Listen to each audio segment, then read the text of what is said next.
By the time I realized he had pushed me, I was already falling. The railing tore through my palms as I grabbed it, splinters slicing in like needles. My shoulder crashed against the wall halfway down, spinning me sideways. There was no time to think, no time to scream. Gravity yanked me down like I was nothing but laundry thrown down a chute. And above me, faint but clear, I heard him laugh.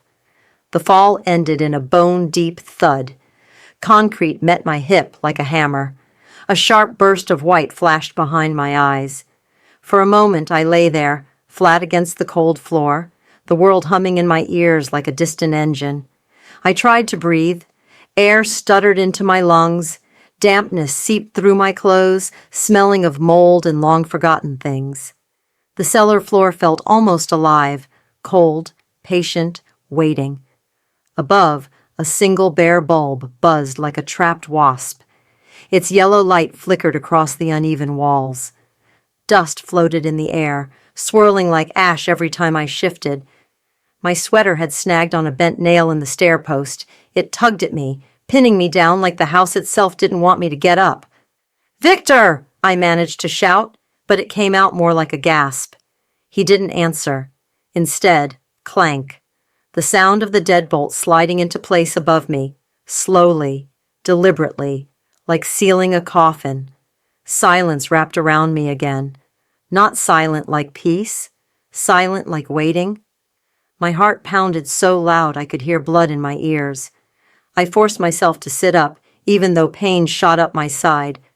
My hands were burning from the fall, skin raw and throbbing. I stared at the red scrapes, bright against the gray dust, and for half a second I felt like a child again, punished, helpless. But then my eyes lifted and I saw it, a small red dot, blinking faintly from the shadowed corner near the ceiling, barely visible through cobwebs, but there. A camera.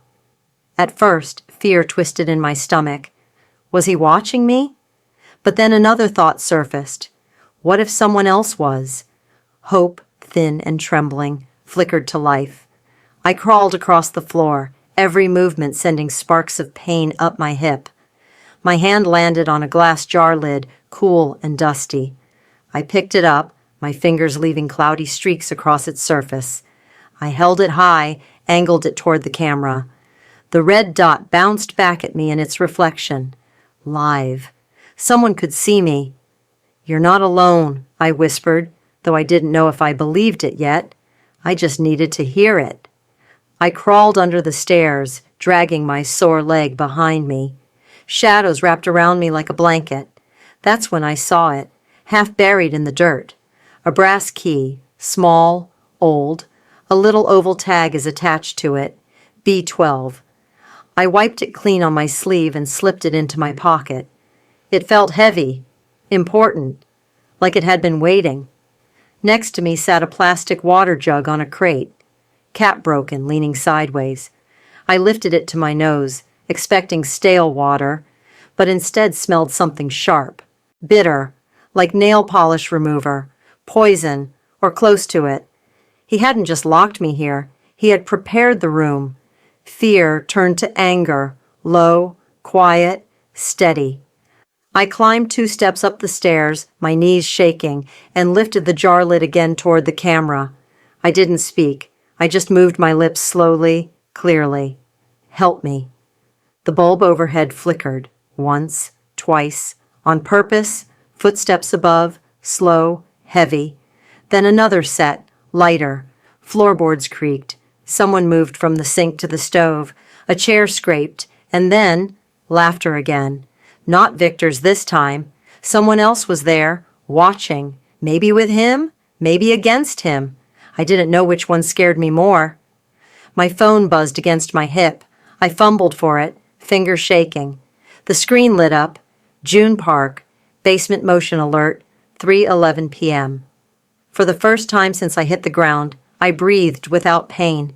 I opened the camera app, hit record. My voice trembled, but I forced the words out slowly. "My name is Grace Hale. My son-in-law, Victor Hale, locked me in the cellar at 3:11 p.m.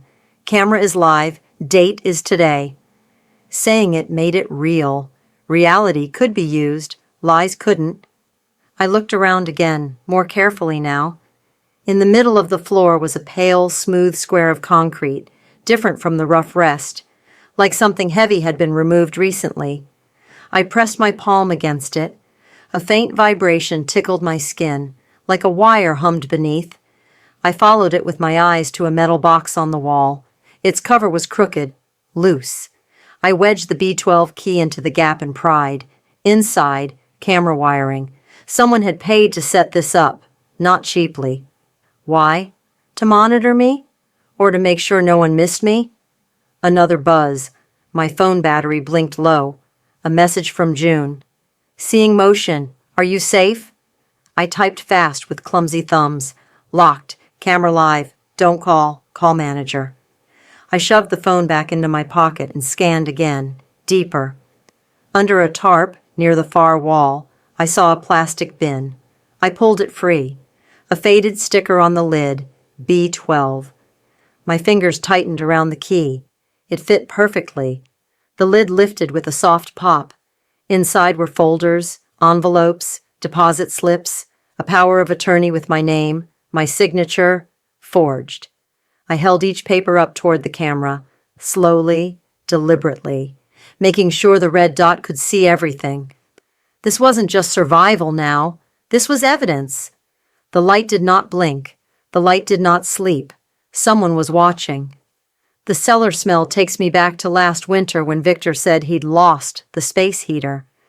I had asked twice before. He finally sighed, the sound stretched thin with annoyance, and said, "I'll buy a new one when the bonus hits." It never did. That winter, I slept in 2 sweaters and an old coat, the kind my husband used to wear when we still believed in small kindnesses.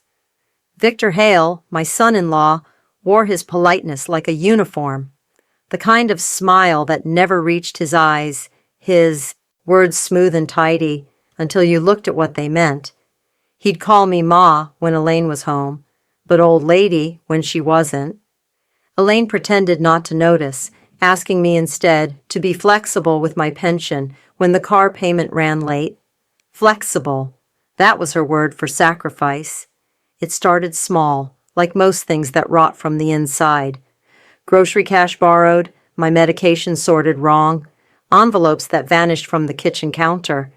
Every time I asked, Victor had an answer ready. "You forget where you put things, Grace." His tone was never cruel, just bored. That was worse somehow. A clock ticked above me now, faint through the boards, steady as a pulse. Lemon cleaner floated down from the kitchen vents, sweet, artificial, covering something else. My fingers found the splintery stair rail, rough from years of paint layers peeling under sweat. That texture grounded me more than fear could. I thought of the numbers that had built my life. $1,200 a month from my pension, $18,400 invested by Victor. He called it growth planning, a way to make my future secure. No statements ever came. When I asked, he smiled that easy smile. "It's all digital now, Ma. You don't need paper." But I kept the paper anyway. Receipts folded into months, months folded into years. He laughed when he found my shoebox one day.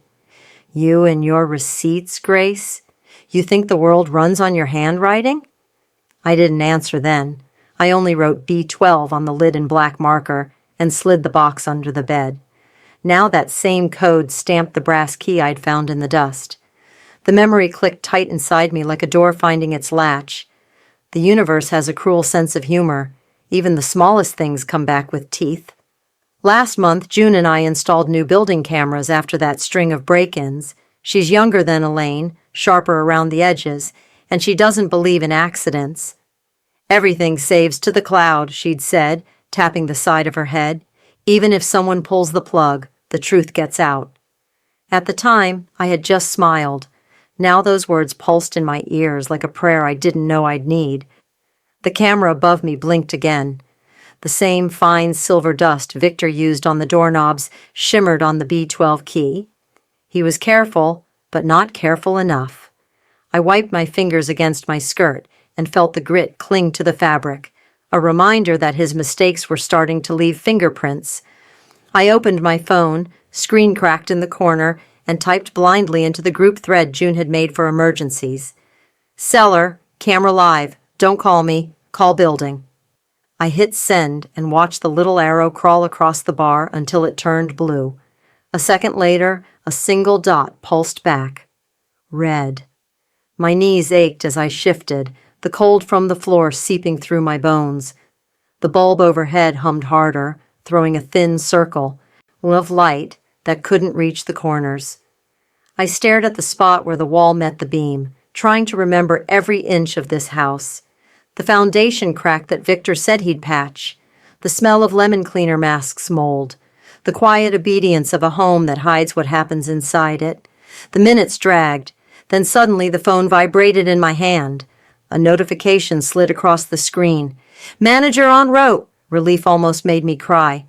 Then another alert followed right after, brighter, sharper. Unknown device connected to your Wi-Fi, Victor's iPad. The air thickened, heavy as wet cloth. Upstairs, a chair scraped the kitchen floor. Someone whispered my name. I looked up at the ceiling, where the boards were separated by a thin, dark line. June, I whispered, though I knew she couldn't hear me. Hurry. The bulb flickered once.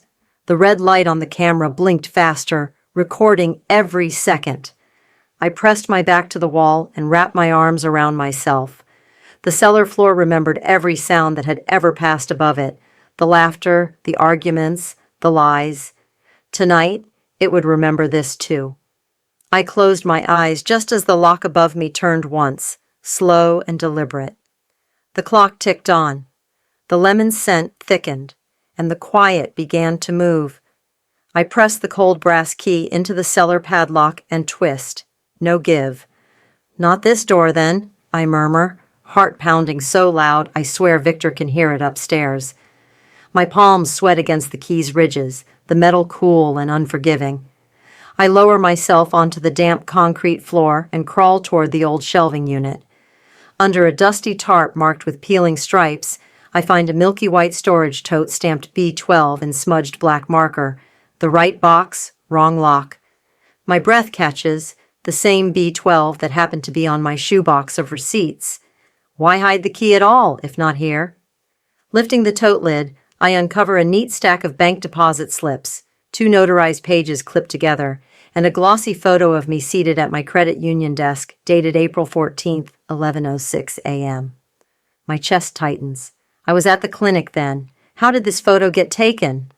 A hidden timestamp and a forgery in plain sight. I pull out a stapled power of attorney document. The signature curls look off. My real G loops right. This one drifts left. My pulse thuds in my ears as I trace the mismatched slant with a trembling fingertip. One micro reveal, someone faked my consent to transfer funds. A low hum from the furnace fan mixes with the metallic tang of damp concrete.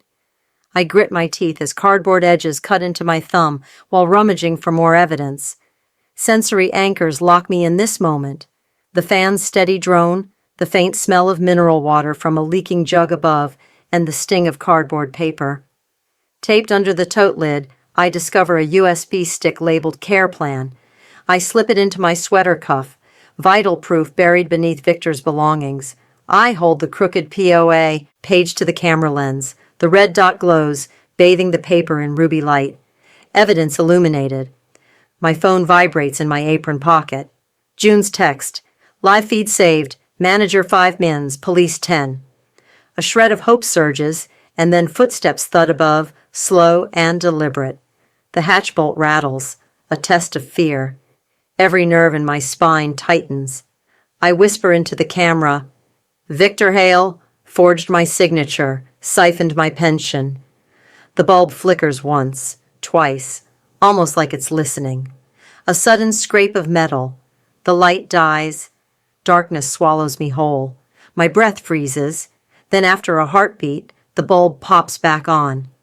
Power is being messed with. Someone upstairs wants to see the show end. I taste the stale air, metallic and cold. My thumb throbs where the cardboard cut it. My sweater sleeve feels damp against my side, reminding me of the jug I refused to drink. Each second stretches. I replay every micro detail, photo, slips, POA loops, to keep my mind sharp. My phone pings again. Unknown device connected. Victor's iPad. He's watching my feed too, I realize. His device joined the network. He sees me unfold his treachery. Panic flutters, but I steady my voice. I have the USB, bank routing, dates, amounts. Words tumble out, each phrase another breadcrumb for the manager and the cops. Above, the hatch creaks as if someone's eyes are inches from the wood. My hand finds the key ring hidden in my pocket, just in case. The temperature in the cellar seems to drop. I can almost feel the sweat chilling on my neck. I lift the USB to the camera again, the red dot gleaming like an accusing eye. This is Grace Hale. I do not consent. My words hang in the air. Footsteps retreat, or so I hope. Silence follows, thick and unsettling. Then a fresh thump against the hatch, the promise of imminent return. My heart hammers against my ribs. My phone's light is now at 8%. Time is collapsing. I tuck the forged POA into the tote beside the USB. Tomorrow, the world will see. But right now, I cling to each micro reveal as proof of my own survival. The wrong key, the timestamp, the crooked G, the labeled USB. The cellar light dims to an ominous orange glow and then goes out completely. In the pitch dark, I feel the floorboards above shift, and a hand presses against the hatch from the other side. I gasp as the single bulb flickers above me. Shadows dance on dripping walls. My flashlight beam lands on a metal conduit snaking up to a gray junction box. One screw is missing. Its mate lies beneath a puddle, tiny and overlooked. That loose fastener feels like a hidden clue to a bigger scheme. I wedge the brass B12 key into the seam of the box and twist it like a pry bar. The pane pops free with a soft click, revealing a pipe camera staring straight down. Its lens is no larger than a pea, yet it watches my every move, a concealed eye in Victor's pipeline of deceit. My phone buzzes. June's name flashes on. The black screen. I can hear you faintly. Tap 3 times. I swallow hard and rap the key against the pipe's cold steel. 3 sharp taps echo in the gloom. Keep talking, June's text pings back. Recording starts now. My voice cracks under the weight of confession. Victor Hale locked me here. I force myself to continue, trembling. He cursed me, old hag, forged my POA. Each word spills like acid, burning away excuses. I sift slips from my apron pocket, routing numbers, dates, amounts. $6,200 on Feb 12, $3,900 on Mar 5, I read aloud to the lens. My throat constricts at the magnitude of his theft. Each figure is a bruised betrayal etched in cold ink. Above me, a phone rings, sharp in the stale air. I hear Victor's voice crack. Motion alerts? Make sure they're off. He doesn't know that cloud backups can't be turned off remotely. My smirk tastes like victory in this underground prison. I press my cheek to the pipe, copper tang biting my skin. Bleach fumes drift from a mop bucket in the corner. I replay June's words in my mind. Feed saved everywhere. His ignorance is his undoing. A fresh text lights up my screen. Manager at the door. He won't open. Police in 3 minutes. A heavy metal bar grinds into place above the hatch. Someone upstairs is locking me in for good. My heart hammers like a gavel in a silent courtroom. I stretch my fingers over the missing screw on the floor. That tiny fastener might buy me seconds to maneuver. Seconds I need to expose every micro detail. I tap the pipe again. 2 quick raps, 1 slow, testing June's line. She types, "Feed stable. Detective Miles is nearly there." Relief and dread twist together like tangled wires. He is coming, but will he save me? A droplet falls from the ceiling, splattering onto my hand. The sound sharpens my focus. Each drop is a countdown I can feel. The room smells of mildew and stale fear. My sweater sleeve scratches against rough concrete. My phone blinks at 2% battery. Time is bleeding away. I cradle the USB care plan in my palm like a lifeline. The camera's red dot pulses like a heartbeat in the dark. I whisper, "I am Grace Hale. Witness this." Above, boards creak under an unseen weight. Fear curls in my gut as the bar shifts again. Will the manager's knock break through Victor's lies? Will justice flood this cellar with light? The pipes shudder. Someone kicks the hatch. A final thud echoes as I brace myself for impact. A battered paper sack thuds through the hatch.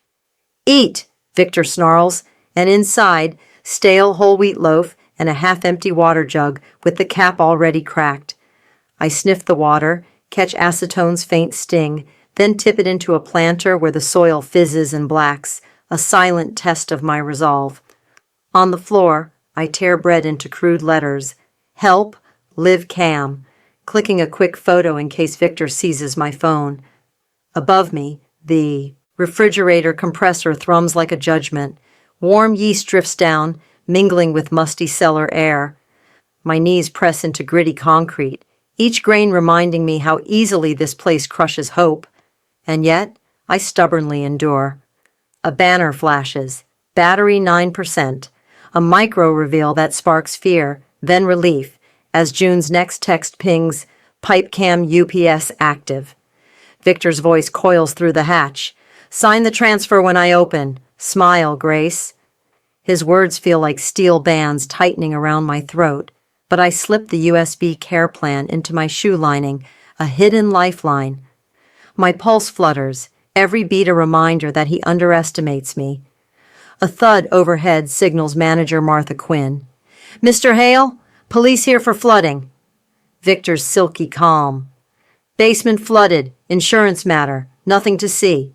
Footsteps recede, locks click shut.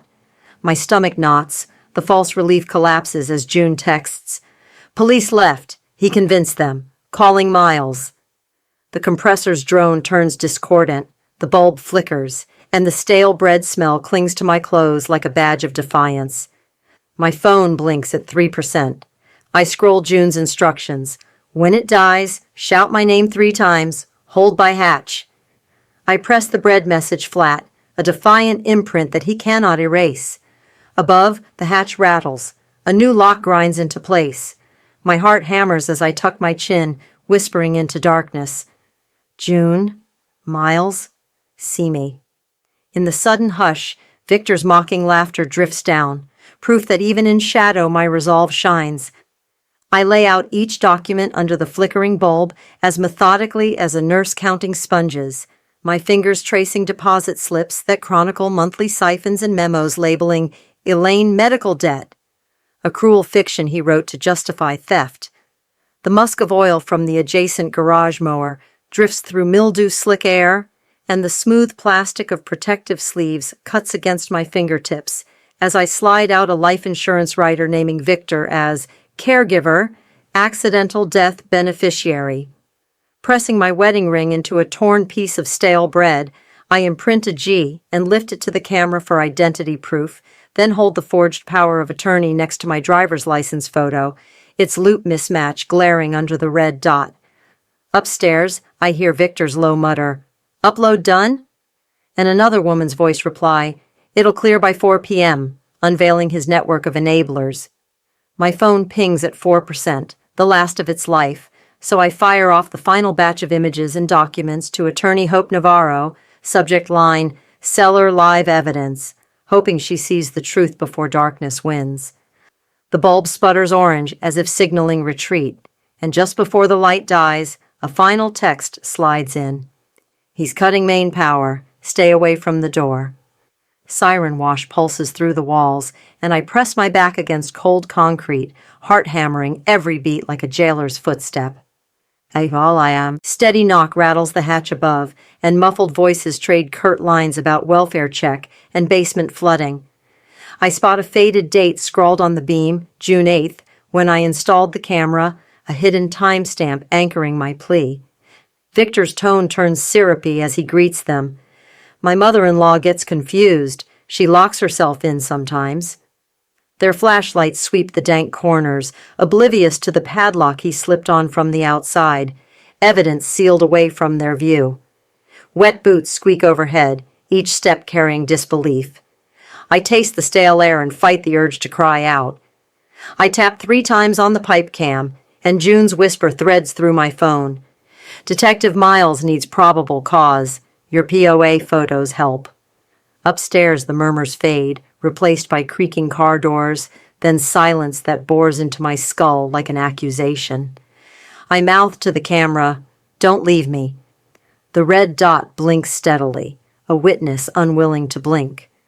Cold drafts curl beneath the hatch, and I trace fingers along chalky walls, counting splintered grooves like days lost. My gaze shifts to a breaker subpanel half hidden behind stacked paint cans, a micro-reveal stirring cautious hope in my chest. Each toe edge inch toward it feels like wading through molasses, USB stick tucked in my shoe as a talisman. Voices return, clipped. "Nothing here, ma'am." Their footsteps retreat, boots tapping assurance that never arrives. I exhale raggedly, pain and relief swirling as the hatch settles. For a moment, the world thinks me free. But then a heavy click echoes. He's tested the padlock's integrity again, a threat wrapped in false calm. My pulse surges. I wipe clammy palms on my skirt and whisper fragments to the lens, routing numbers, forged signatures, Elaine's name spelled with tears. The pipe cam's low hum feels like solidarity. It records every quiver in my voice, every shaky confession. Above, the floorboards shift, Victor pacing, tasting triumph, and I press my cheek to the concrete, tasting chalk. False victory loosens its grip as I realize the police never saw the padlock's hidden latch. Their departure left my cage intact.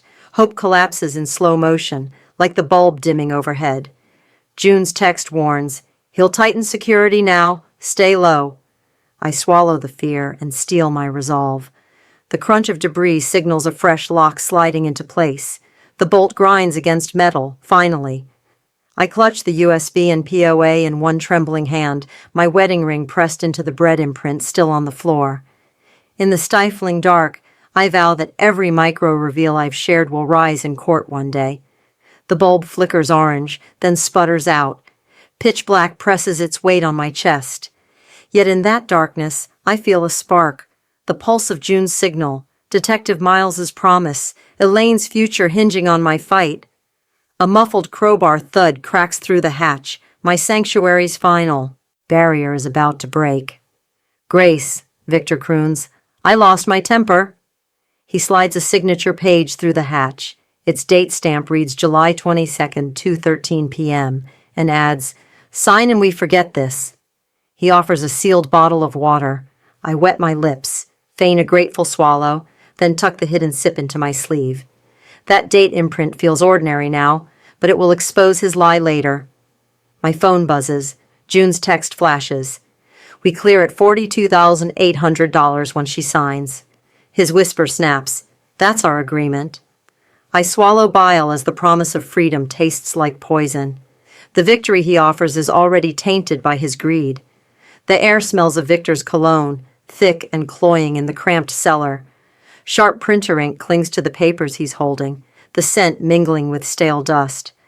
I grip the cool brass pen he's lifted from my purse.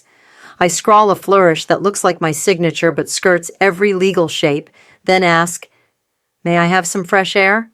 His laughter ripples above. "Soon," he says, tucking the page into his coat pocket. Keys jangle as he retreats, the sound promising a door left ajar. For a single heartbeat, my chest expands. I think I've outplayed him. The hatch creaks, a sliver of light cuts across the floor, and my foot slips halfway through. I wedge my heel between the frame and the floor, convinced I'm safe. Then the world tilts. The hatch slams shut, and the lock clicks twice. The bottle's residue burns against my bottom lip, chloroform's sting delayed but potent. I reel, tasting both betrayal and the chemical bitterness in one breath. I spit into the empty bread sack. It hisses as the stale crumbs crack underfoot. Plastic pits of water drip into the folds, each drop echoing like a judge's gavel. The echo reminds me that freedom here is an illusion. The single bulb sputters once, then flickers out. Darkness trades places with hope. In that final flash of light, I hear his whisper drift down. Camera's off now. My victory vanishes as completely as the glow overhead. Darkness presses against my eyes, and I count heartbeats like prayer beads to stay anchored in the pitch-black cellar. My fingertips brush the cold concrete, each pulse a lifeline reminding me I am still here, still breathing. The absence of light has weight, a physical force that threatens to crush resolve. I recall the old chest freezer tucked against the far wall, unplugged and forgotten, concealing a conduit trench beneath its bulk. Its dented metal surface registers as a promise. Hidden tools lie within, waiting to tip the scales. In this void, every memory becomes a blueprint for escape. A sudden thought sharpens my senses. The B12 key from earlier fits a tiny side latch on the freezer's underside. I twist it, and the lid groans open, releasing stale, cold breath like a long-held secret finally exhaled. Even in darkness, I feel its frosty whisper. The air tastes of ozone from frayed wiring, and the faint scent of dusty frost settles beneath my nose. I prod the rubber gasket with my thumbnail. Its pebbled texture confirms the lid's age and authenticity. My hands remember every curve, every promise of what lies inside. Inside the chest, my emergency kit lies waiting. Years-old AA batteries, a pen light, and a pocket radio I stashed when I first moved in. I cradle the radio like a fragile creature, then sift out the batteries in the miniature flashlight with careful precision. Hope hums in my fingertips as I gather my tools. I click on the pen light and sweep its beam across the floor until it strikes the conduit trench leading to the pipe camera's power injector. The injector box crouches in the shadows, wires coiled like sleeping snakes waiting for life. The light glints off metal, revealing my path. Kneeling, I jury-rigged the AA battery pack to the injector terminals, looping the batteries through my wedding ring's gold band as a conductor. My old nurse's hands move with practiced steadiness, each connection whispering, "You've done this before." The gallery of my past skills breathes through my fingers. A single click, and the pen light's beam dims. Then the injector hums softly, sending power through hidden veins. Above me, the camera's red dot blinks awake, a stubborn heartbeat in the black, watching and recording. Life returns to this buried witness. My phone buzzes in my pocket, screen illuminating the gloom. Feed restored, detective en route with a warrant, hold. Relief and tension tangle in my chest.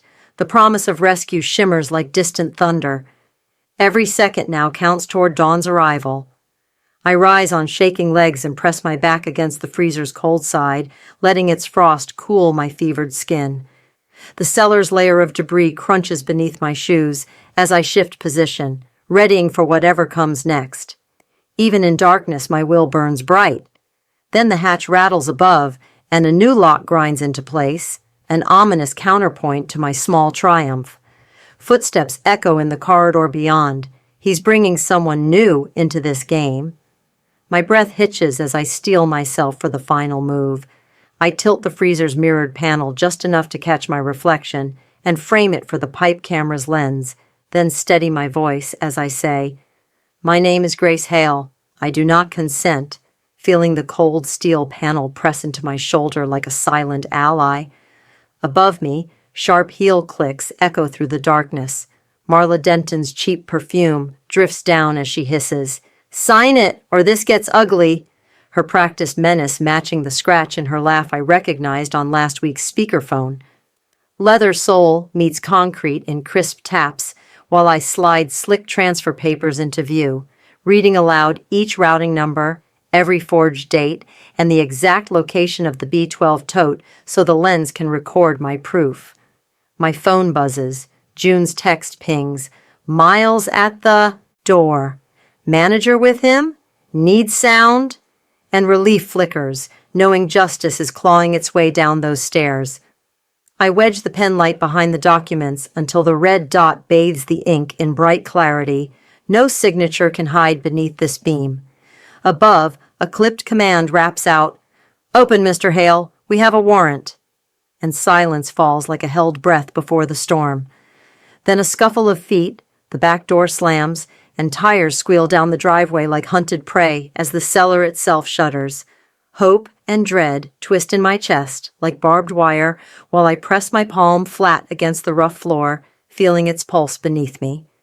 I whisper into the pipe, "Miles, I'm here.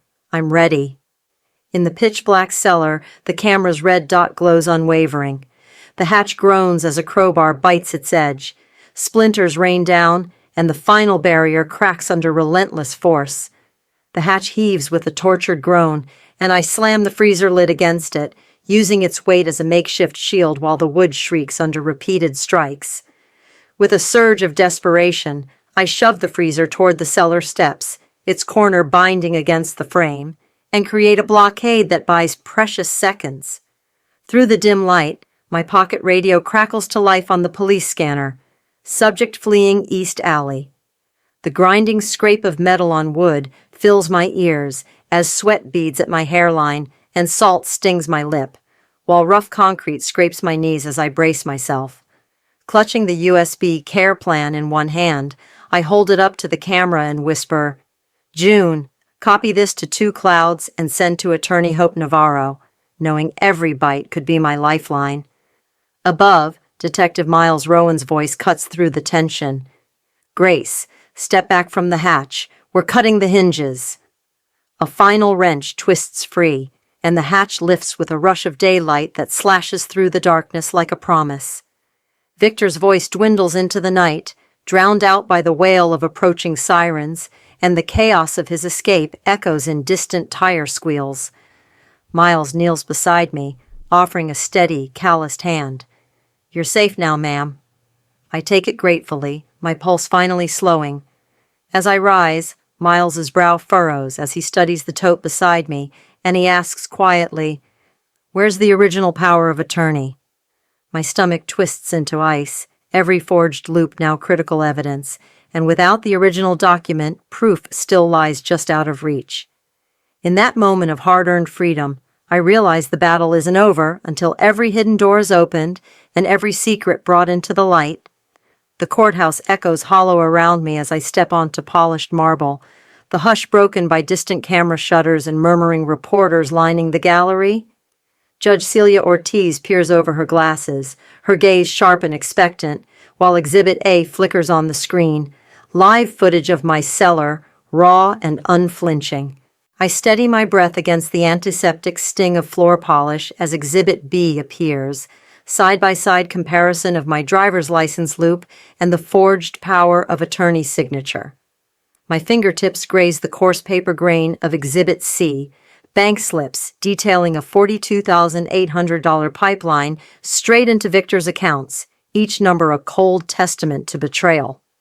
A reporter's muted click punctuates the air while Judge Ortiz nods for Detective Miles Rowan to approach the stand and deliver the tech trail. His voice cuts through the hush as he outlines Wi-Fi logs, the iPad Mac address tied to Victor's device, and motion alert timestamps that map my imprisonment. In the back row, Elaine's shoulders tremble, her eyes are red, hands twisted in her lap, as love and denial wage silent war in her chest.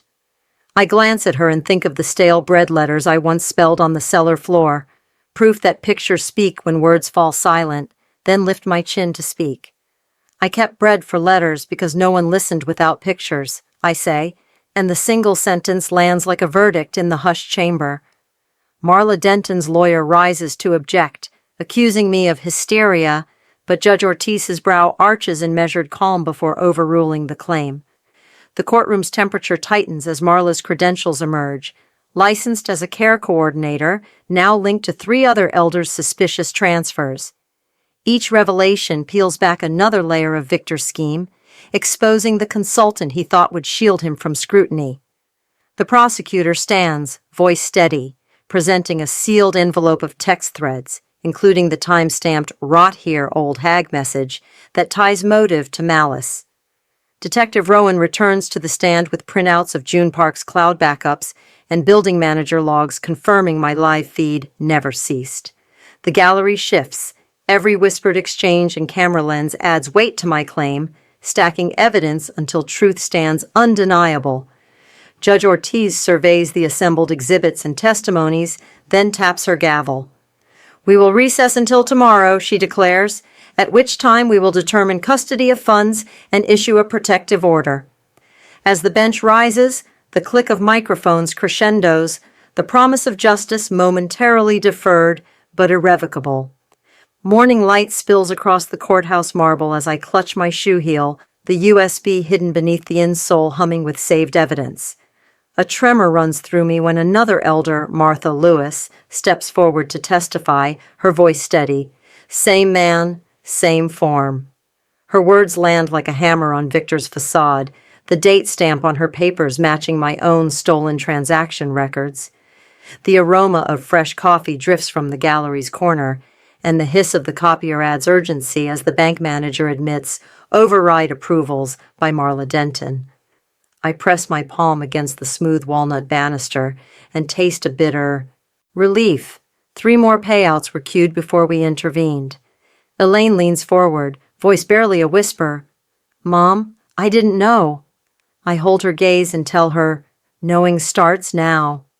Detective Miles produces my phone's exported text threads, including the time-stamped "Rot here, old hag" at 3:12 p.m., its location data mapping my forced captivity.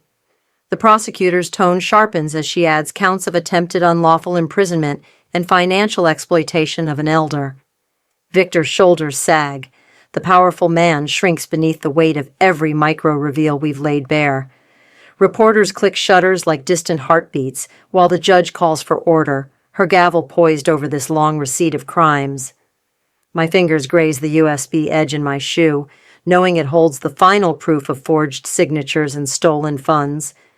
Victory tastes muted, tempered by the memory of stale cellar air, but each exhibit has brought me closer to justice. Bail is revoked with a firm knock of the gavel, and marshals move forward. Victor's eyes flick up for one last look at me, then drop in defeat. I inhale sharply, craving fresh air, but bracing for the next chapter, reclaiming what was taken, one authenticated line at a time. The weight of a hand. Sentencing day dawns with courtroom air cool against my face, breath fogging as I rise to speak before Judge Ortiz pronounces restitution, a no-contact order, and 5 years on exploitation counts, additional time suspended pending treatment and monitoring. The gavel thuds like a heartbeat through the hushed chamber, ink from the sentencing forms scenting the air, and the benchwood warms beneath my palm as I steady myself. I do not cheer. Instead, I inhale long and deep, my first true breath in weeks, letting the weight of release settle into my bones. A shuffle from the back bench draws my eyes to Elaine, holding a canvas bag bulging with tattered notebooks I thought vanished years ago. She whispers, "He hid them in the garage," and I lift the bag to my side, each notebook's worn spine unlocking memories of every micro-reveal I penned in secret. "Love is not a leash," I tell her softly, and she nods, tears tracing quiet lines down her cheeks as she learns how to stand beside me rather than care for me. Attorney Hope Navarro quietly slides forward with new filings, fund reversal motions, and title protections on my apartment, sealing my future with the same resolve that brought me here. Victor's lawyer rises as he speaks for the first time, voice trembling. "I was scared of being poor," exposing a flicker of guilt that softens his shape, but not his sin. His weakness offers no excuse. The scale of his betrayal remains measured in stolen dollars and stolen dignity, now repaid with justice's unyielding hand. The judge's gavel falls again, signaling the end of this chapter, and I stand, feeling the benchwood's warmth still echo in my palm as I step into the corridor's light. June Park meets me with a gentle squeeze of my hand, her eyes bright with unshed hope as we walk home side by the long way, savoring every moment of freedom. Each step tastes of salt air and new beginnings, the weight of burdens lifted, even as the road ahead promises new challenges and fresh proofs of strength. Outside, sunlight drapes the world in forgiveness, and I carry Elaine's hand in mine, notebooks tucked safely beneath my arm as talismans of truth. My voice falters only once, whispering back to the courtroom's marble and microphones. I reclaimed my voice, one proof at a time. Now I ask the audience, when you bear the weight of another's hand, how will you choose to lift yourself into the light? Months later, my new place faces the bay, where morning light paints silver paths on the water and salt air mixes with the clean scent of linen soap drying by the window. Grainy driftwood rests on the sill, like a reminder that even the broken can find new shapes in gentler tides. When the wind shifts, it hums through the glass, the same tone as that cellar bulb before it died, but softer now, almost kind. Every Tuesday I volunteer at the senior center, teaching a small class called Receipts and Boundaries. We giggle like school kids when the printer jams, trading stories about lost savings and found courage while the machine rattles out its stubborn protest. One of the women, Nora, calls me proof with lipstick, and I laugh because I understand now that humor is its own kind of healing. The B12 key hangs from a thin chain around my neck. It no longer opens traps, but second chances. A micro reveal comes one quiet afternoon when I fit it into a new lockbox under my desk. Inside, my wedding ring glints beside a cloned USB and a folded note for Elaine. Trust is earned. That sentence is both an apology and a promise, meant to outlive the courtroom and all the shadows that came before it. Sometimes I walk past the old building where it began. The manager replaced the cellar door with a glass panel. Sunlight spills where fear once hid, and I can see my reflection in that clean transparency. I linger only a moment, whispering, "Nothing hides there now," before turning back toward the bay breeze that feels like forgiveness. Elaine visits every Sunday with 2 cups of coffee, the way she used to when I was stronger and she was unsure. We speak slowly now, honestly, without rehearsing kindness or concealing truth, letting silence fill the spaces that once ached with misunderstanding. When she leaves, she touches my shoulder lightly, a daughter's hand, steady, and learning to hold love without control. June's laugh fills my kitchen most afternoons. She helps me label folders for a workshop we plan to take to other buildings.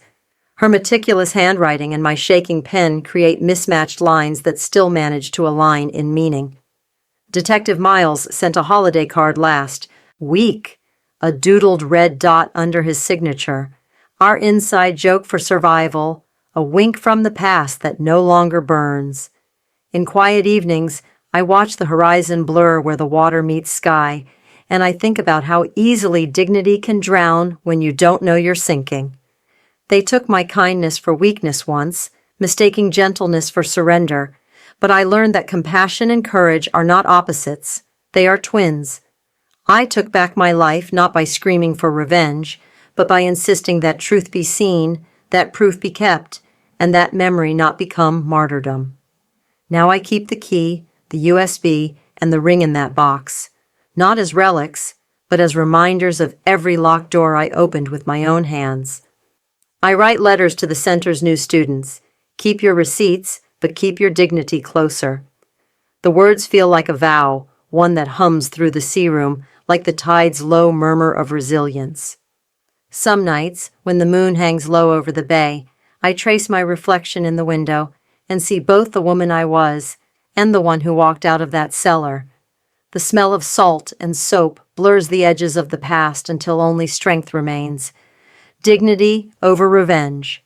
Boundaries as love. Forgiveness without forgetting.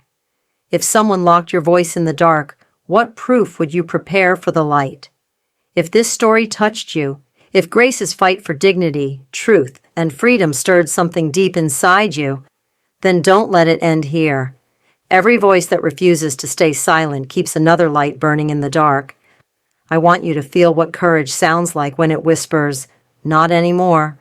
So if you believe in justice, resilience, and the quiet power of ordinary people standing tall, give this video a like, share it with someone who needs hope tonight, and subscribe to the channel for more stories that remind us the human spirit can rise even from the cellar. Your support doesn't just grow this channel, it gives strength to every Grace still waiting to be heard.